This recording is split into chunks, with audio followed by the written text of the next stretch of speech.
cruises that the destination has become very critical, and we're going to a panel session which works like this. We've got 4 expert panellists. The moderator will be Martin Kelly, and each person will give a 5 to 7 minute talk. There'll be a bell at 6 minutes, and directing it to my friends waiting neatly and patiently here to come onto the stage. And at 7 minutes, there's a trapdoor. And so could you please welcome Bo Larsen, Director of Cruise Copenhagen. Come on up, Bo. Welcome. Martin Bidgood, Regional Head of Intercruises. Kay Clark, Managing Director, Stay and Play, New Zealand Tourism Connections. And Michael Mihailov, Destinations Manager for Carnival Australia. And of course, Martin Kelly. Eventually. Thanks, Dave. Thank you very much. Wow, that's a tough act to follow. Not only a captain, but the captain of a cruise ship. Why don't we have the next masterclass following year out of Copenhagen into the Baltic? Because we have the royal princes up in our part of the world. You know, yeah. Sorry to mention that, but it's good with a little bit of competition. Anyway, so I'm not the captain, I'm the Viking. I've traveled from Scandinavia. This is me when I was young, about 20 kilos ago. I actually used to live over in Cremorne Point and in my favorite city of the world, Melbourne. Sorry to all of you guys from Sydney. Yeah, you're welcome. It's great to be back. There's strong links between Australia and Denmark. If you haven't noticed, there's an opera house just down the road that used to be pretty controversial, probably because a Dane, he spent a bit more money than he was supposed to. So I got that one thing in common with Utzon.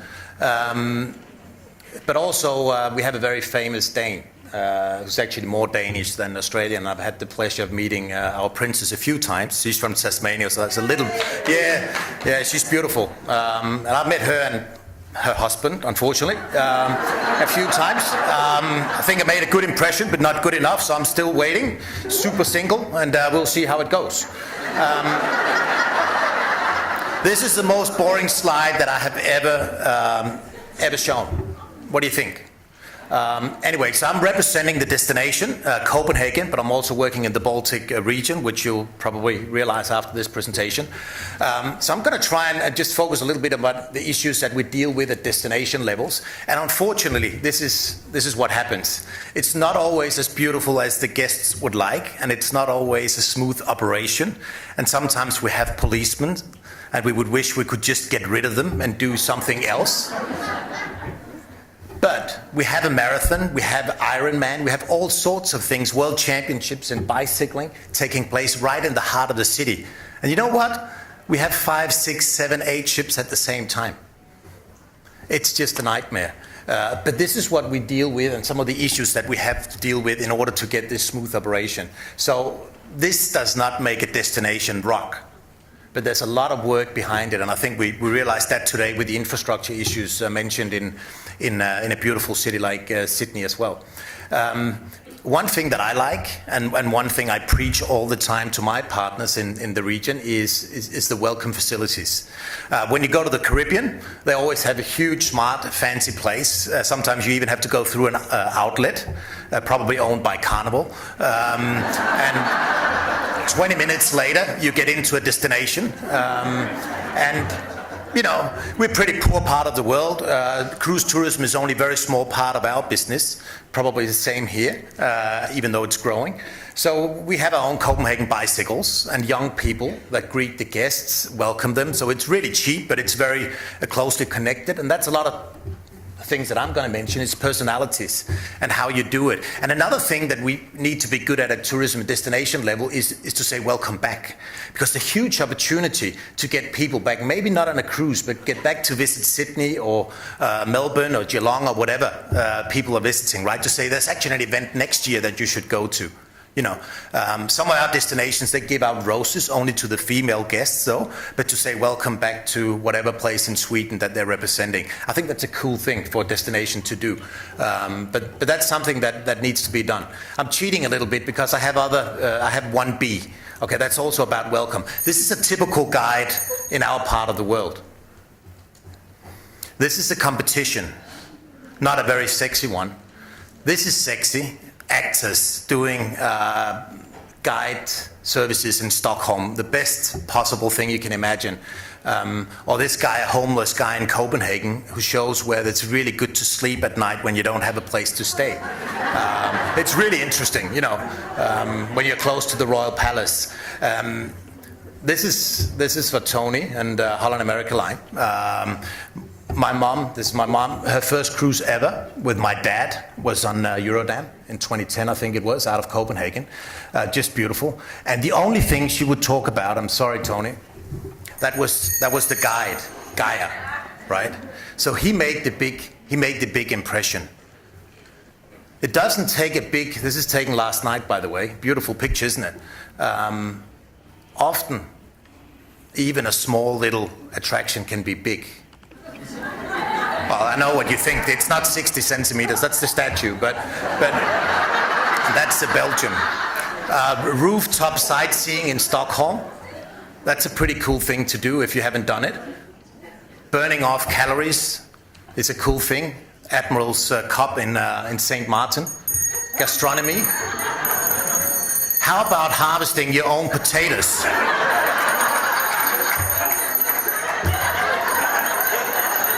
Okay, I traveled 32 hours on Singapore Airlines to be here, you know, so I think I should have given another minute. But anyway.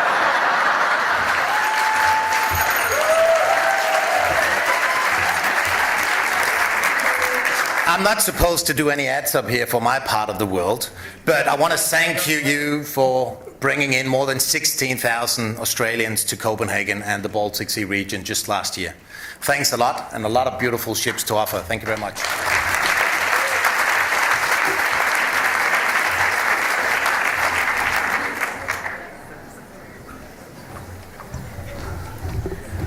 There we are. I think Bo's used up all our time.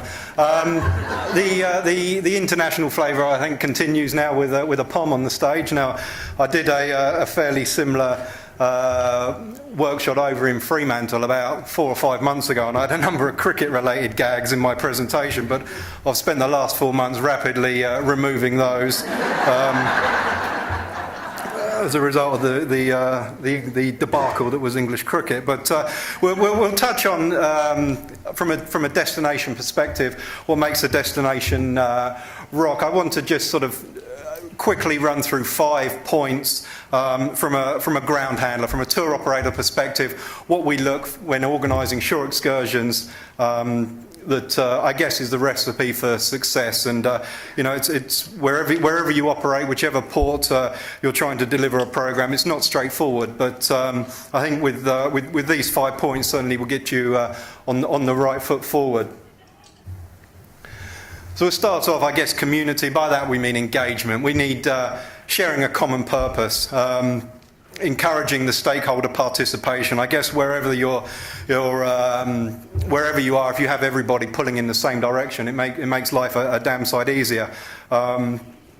I'd relocated from the UK over to Australia just over 3 years ago, and I'd been over here in my current role for a matter of weeks when somebody pointed out that we had a ship in Port Hedland. Now, second to reaching for the map to try and find out where I was heading, I set off on a inspection trip to try and put together a portfolio of tours for a Royal Caribbean ship that was coming into Hedland. Now, as an Englishman over here, it dawned on me fairly early on in that trip, ties weren't necessary for all business meetings over there. Neither was really trousers, shoes, sleeves, but for any of you that have ever been there, it's a fairly remote part of the world. It must be, or it certainly is, close to being the most remote cruise port in Australia, and obviously the community there is built very much on the mining side of things, and it was a tough start, but over a number of years, we're now into our 3rd year of delivering ships there. They have 4 this year.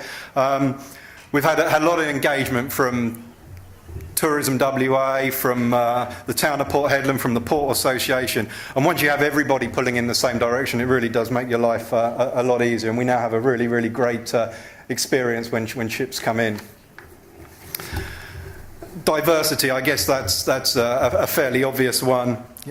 Ultimately, we're looking at developing breakthrough experiences. We need to recognise the demographic diversity that there are on ships nowadays. We really need to have something for everybody. Obviously, in this example, we've got Cairns, which ticks a lot of boxes in terms of what the vast majority of cruise guests are looking for now. We're looking to try and find content that you can only do in that destination. I think if you take any cruise around Australia, in every single port, there is an opportunity to engage with Australian wildlife. But what we're looking at doing is trying to find unique and imaginative ways of doing that, because a guest on a ship is not going to want to go and see a koala and a crocodile every port that they go to.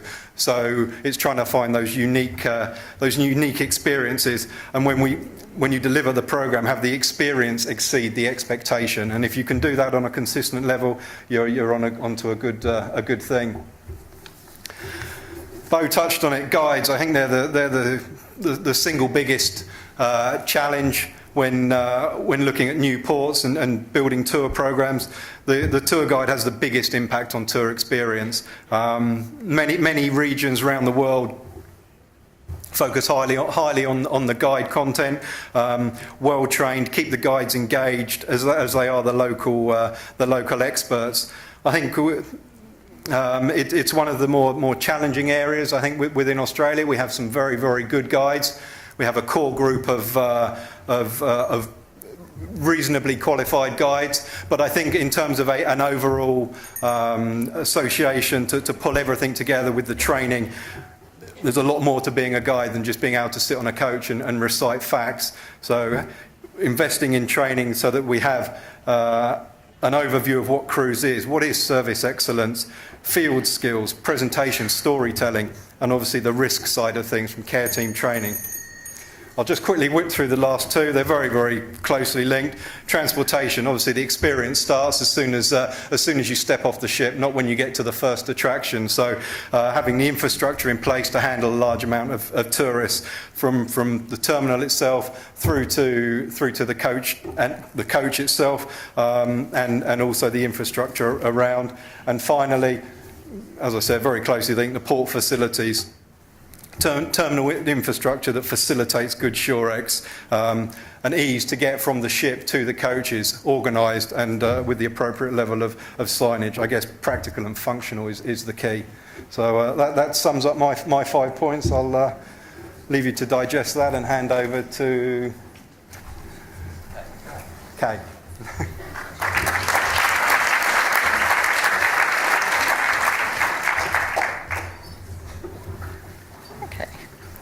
So what makes a destination rock?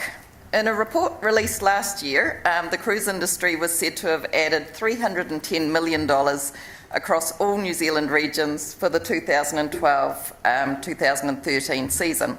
And although the current season has a few less ships, the total value is expected to rise primarily due to the increase in passenger and crew exchanges within New Zealand. Now, the growth in the cruise industry hasn't happened by accident. It's a result of all those involved in the industry working together to create an infrastructure where port authorities, cruise lines and tourism service providers all play their part to ensure the smooth operations for ships and passengers throughout. So decisions made by cruise lines for positioning of their vessels for each new season, these are influenced by commercial opportunities, repositioning logistics and saleability, geography and weather considerations, home ports and proximity, traffic congestions and port availability. Costs and potential revenue are balanced out. Ticket revenue, shore excursion profit, onboard revenue for each destination, this is all weighed up against fuel costs, port costs and food costs. But one of the reasons that cruising rocks for New Zealand as a destination is the number of ports. There's 14 to choose from. each of which is very distinct and individual, providing a wide variety of experiences and landscapes for passengers to explore and enjoy. And having listened to passengers' comments and observing their reactions while cruising, I think the following 5 reasons reflect what makes a destination rock for them. Living the dream. For many, cruising still has an air of fantasy about it, whether it's to do with Captain Steubing and the crew of Love Boat. Many passengers still see cruising as a way to fulfil their dreams. Destinations that rock are those where passengers see their fantasies become reality and where they're able to escape from the real world for a while. And adventure, at whatever level works for you, a new experience every day, something that all ages can enjoy, where language and the fun of laughter is universal. New Zealand cruises, like those in the Mediterranean, have an advantage of a new port every day and a new landscape to wake up to and explore. There's a range of tours and activities, and that provides plenty of choice for everyone. The Port of Napier is a good example of this. Passengers can access wineries, nature reserves with gannet colonies, whitewater rafting, cycling adventures, or simply choose to explore a city themed in the Art Deco era. So providing a range of choices encourages greater uptake of shore excursions and benefits the local economy of the surrounding region. So a destination rocks when it can provide variety. And unique experiences. Special places, sites and experiences that you won't find elsewhere. Places like Hobbiton become drawcards. Hobbiton attracts visitors who travel from around the world just to go there. Or your clients can experience it as part of a cruise shore excursion. So destinations with unique places and experiences you can't get anywhere else, rock. And of course, people. Passengers love the opportunity to engage with the locals, sharing their lifestyles, culture and hospitality, and perhaps even giving them a taste of their own homeland as well. So friendly, welcoming locals make a destination rock. And then, of course, the scenic wonders, unique landscapes, iconic spectacles that showcase the region, the wow moments of changing landscapes throughout a cruise program make a destination rock. And then a destination can build on a lifetime of memories, a new destination, another memory, new people to meet at each port along the way. This all enhances the experience and creates moments to treasure. So that's what rocks for your cruise clients. How can those of us within the destination help it to rock for you? Well, as from within the destination, we want to make sure that you have access to information easily, especially when the clients ask you the curly questions. We want to help assist you with familiars so that you or your colleagues have first-hand knowledge of the destinations and help to create connections to meet your clients' needs and requests. But the biggest opportunities for you as agents is follow-up. It's amazing how often the conversations on board are around a return visit. Strike while the iron's hot. They've experienced the tasting platter that's left them wanting more. Capture the enthusiasm and book their next trip, and their next, and their next. Thank you.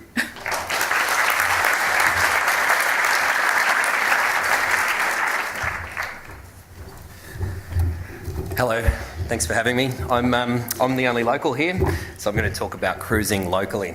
I'm just going to rip through this first little bit and get to the exciting stuff. So Carnival Corporation is the largest cruise vacation operator in the world. So we're a member of Carnival Corporation. We're a regional branch, Carnival Australia. So we look after those brands that you can see listed there. They're very popular brands.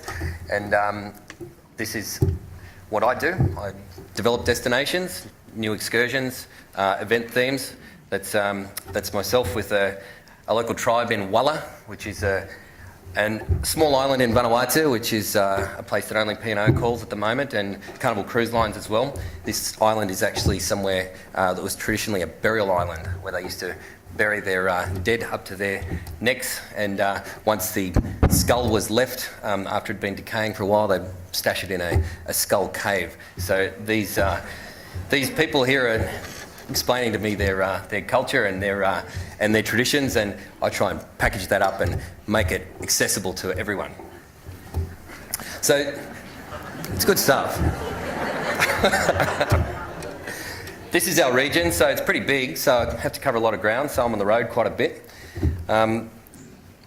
You can see the new destinations we've uncovered in the last 5 years, and those ones there in the blue are destinations we've been going to for a long time, where we've actually enhanced or improved the passenger experience there by adding new tour product, event themes, things like that. So essentially, the cruise product we're talking about is the onboard experience, and there's the itinerary and the destinations. So I focus purely on the second half of that equation, and the beauty of cruise is that you can have multiple international experiences on one trip from the one accommodation. So what makes a destination rock? It's pretty easy. It's unique experiences. So I have a great job. That's me abseiling down in Cascade Waterfall in Villa. I go out looking for these things that are unique, and unique comes in all different forms. Okay, so I think it's really this kind of hero shot that captures people's imagination, and then it's a case of, how do I do that? How do I get there? So essentially what we do is we research, we try and understand what trends are in travel, and then we try and match it up with supply. So critical factor for cruise is access. So we need to know that we can get a ship into a destination. Once we've done that, once our marine department tick in the box and say, yep, go for it, then I get to work in developing the product. So it's very important for us. We do a lot of work in the Pacific, very remote communities, to manage our impact. That's not only good corporate social responsibility, but good business sense, because we need to treasure and protect what is valuable to us and to the communities that we work with. So now I'm just going to get into a couple of pictures, talk about some of my favourite destinations at the moment. These are ones that really have marquee, unique experiences. So Moreton Island, where you can hand feed wild dolphins. Port Lincoln, where you can swim with white sharks, sea lions and tuna. Hopefully not at the same time. So Kitava in Papua New Guinea is probably my favourite at the moment. This is a really, really remote place. Basically has never been touched by the outside world for the last 10,000 years. They had seven inbound visitors over the last 12 months, apart from us, and they were all anthropologists. So this is a really, really fascinating, untouched part of the world, and we've gone in and gone to extensive lengths to protect it. Pentecost Island, amazing. It's where you can see the land diving, the origin of bungee jumping. Semarang, the gateway to Borobudur, the world's largest Buddhist monument. Whitsundays, Queensland, the gateway to the Barrier Reef. Melbourne, Spring Carnival, unique. Napier, I love Napier because the whole community get engaged. They all dress up in their 1930s Art Deco wear, and they drive around in their 1930s things with their boaters on, and it just takes you to another world. So here's some pictures. Hand feeding dolphins at Moreton Island. Hand feeding tuna, that's me again. I love tuna. Swimming with seals. You can do this in Port Lincoln, it's in our backyard. Kitava. This is a traditional dance that probably has not been witnessed by very many people at all. This is the inaugural call, P&O, in November last year, and the 3 tribes on the island all came, and it was the most surreal and incredible experience. You can see there the ship in the background. There's a jetty that was custom made for the cruise industry, and guests can actually ride in these traditional cooler canoes out to a remote atoll, and it is just incredible. Words can't really describe it. Land diving, Pentecost Island. Look at that. Borobudur. Great Barrier Reef. This is these Art Deco people in Napier, aren't they cute? Komodo Island. Oh, here we go. This was on Monday actually. We went for a bit of a powwow with the local community in Isle of Pines, and we have to continue the relationship with these destinations. So I took Tammy and Simon out.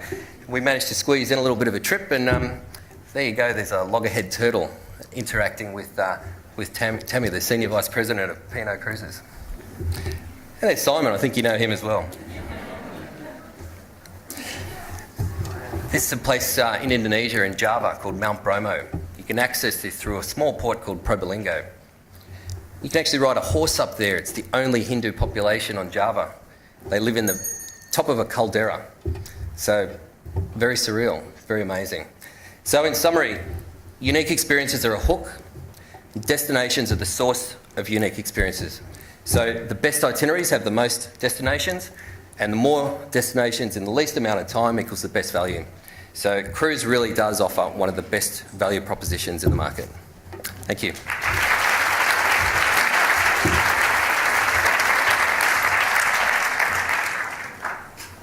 Thanks to all of you. And Bo, thanks. That was a brilliant presentation. I appreciate it. I'll give you a plug. He's got an ad spot after this, and we're sponsoring our drinks tonight. So thanks very much, Bo, in advance of that. So he's paying his own way, so that's good to see. And yeah, sorry, we're running a little behind, but it's worth it, Captain Stubing and all that. Our first question I want to ask is a personal question, and it's of you, Michael. I envy your life. That's not the question, that's a statement. But how do you feel like tourism is a double-edged sword for certain destinations, right? So you're out there in the Pacific, the North Pacific increasingly, by the looks of it, up in very remote areas. I mean, I hadn't even heard of the Trobriand Islands, let alone Catawba.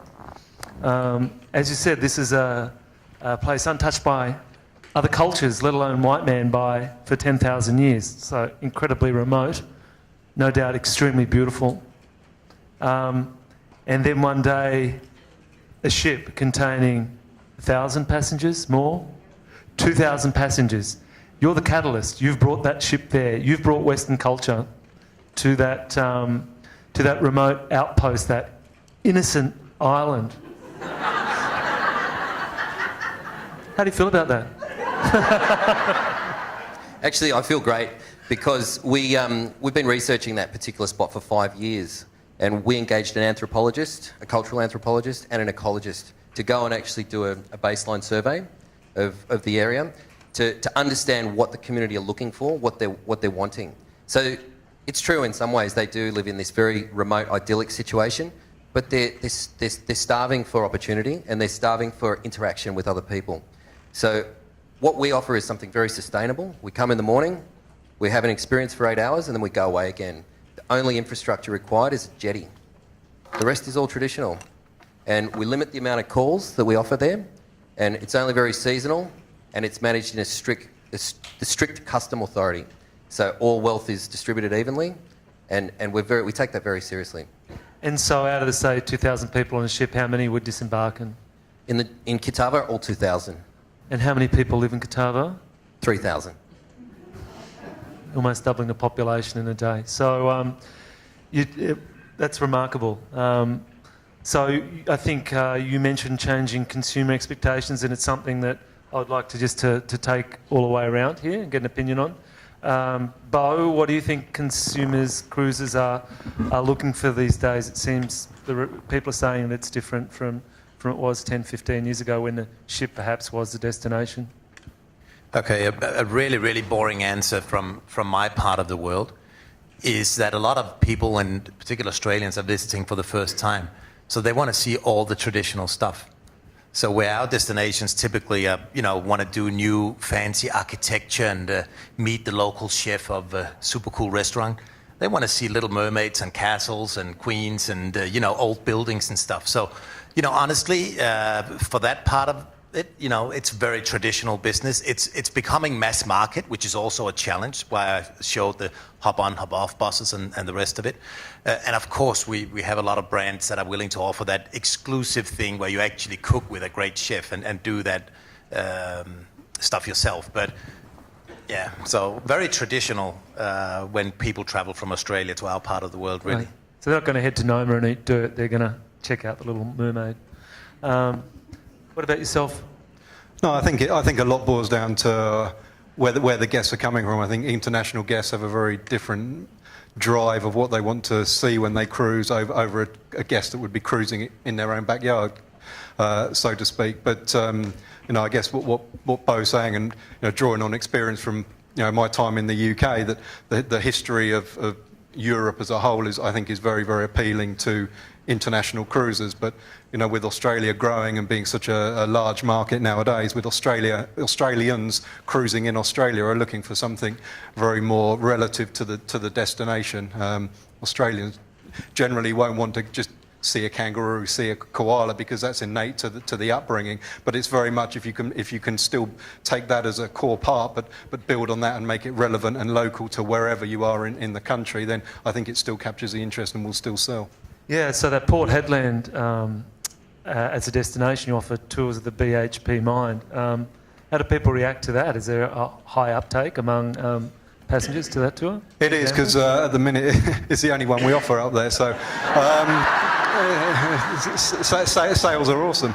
But I think from the Port Hedland experience, and I guess it's about community and the engagement side of things, is that when we first went up there to build a program, it's far more than just necessarily the shore excursions that you're offering, because there are regions around the world where you can't necessarily have 10 or 15 tours in your program. So it's getting everybody on board. It was very unique for Port Hedland to have a ship sailing in that held people instead of iron ore, but engaging with the local visitor centre, the local tourism body, Tourism WA, the port, and getting everybody to pull into this in the same direction to get a visit off the ground at somewhere like BHP is phenomenal, really, because it's not a tourist attraction. No, but people reacted well. I mean, it sounded great to me, and it opened my eyes to the diversity of... Absolutely. And I think if you can manage the expectations of the guests,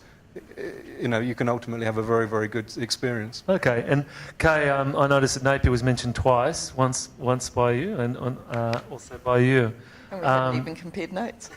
All right, so when people go to New Zealand, they want to tick the boxes, which is what Bo seems to be saying. This has been on my wish list for a while. I've heard about that. I react to it. Is that what's occurring in New Zealand tourism as well? Absolutely, although there's a difference because the demographics are changing. So whereas in the past we had a lot more, the percentage of North Americans cruising, now we've got a lot more Australians. Their expectations are a little different insofar as they may have already visited New Zealand once. There's a lot of families, they perhaps want something that's a little more active. So the ecotourism, the cycling, these sorts of experiences are all developing. Right, and I think that was mentioned by a couple of speakers earlier. More people are looking to stretch their legs, so to speak, when they get off the ship, get out and get involved. Now, of course, shore excursions are a big business as well for people such as yourself, Martin. ShoreX is one of the world's biggest providers of shore excursions, but also for businesses like Carnival Cruise Lines. So my understanding is that up until, say, 3 or 4 years ago, that shore excursions were, and correct me anytime if I'm wrong, were pretty much the exclusive preserve of the cruise lines to market and sell to the passengers. But that's recently opened up, and I've just done a little in my research for this session. I came across a couple of articles, and one's headlined "Cruise Lines in Race with ShoreX Pirates," which is in exclamation in inverted commas, and then there's a story by someone with a vested interest, which is a rival operator who quotes some figures from Carnival's annual report that show that revenue in the most recent financial year had fallen by about 25% on shore excursions. And as someone that puts these together, I'm not going to question you on that, but is there when you put them together for Carnival, are you now in competition in a way that you never were before with rival operators and with, the internet in a sense? I would answer that as yes and no. So yes, we're obviously chasing the same commercial goals, but no, because there typically will be about 50% of a cruise ship that will consider buying excursions through the ship, and the rest basically will want to do things independently. And I think more and more along the same lines of what we've just been talking about with the changing demographic, you get a lot more people that do want to go and do things by themselves. So there's plenty to go around, and that's what I keep telling the communities that I visit. There's plenty of opportunity. It's just a matter of getting coordinated so that you don't have this really intimidating arrival. So Bo mentioned welcome is really critical to delivering the destination. If you're walking up to a gate with 1,000 cab drivers yelling at you, it's I've seen it and I've watched it many times. Passengers will walk out, they'll get to the gate, they'll turn back around and get back on board. So I reach out to all of these competitors. They are competitors ultimately, but it is in our interest to work with them because ultimately we want to deliver the destination. We want people to have the best experience possible so that they keep returning. They buy our products, they come back to the destination, and that's really what it's all about. So we've got very much a collaborative approach to dealing with this. Are there any insights? So you've mentioned changing demographics again. Could you just elaborate? Is it younger people or independently minded people? Yeah, I mean, cruisers, really driving that growth is that that kind of middle bracket. So the 25 to 35-year-old market, a lot more families that we've seen, particularly over the last 5 to 10 years. So, I mean, typically, I think a lot of people's perceptions are that, you know, there was at one end the young booze cruise type thing, and at the other end, you know, the nearly deads. So I think you've got pretty much you're opening up the whole market these days, and we've got, you know, access to every segment of the market, I think, these days. Okay. I'm going to leave it there. We were running a little over time to begin with. And look, thanks for all for your patience, for your presentations. There were lots of laughs. You all did a great job. Thank you very much. Could you please put your hands together for our destination panel?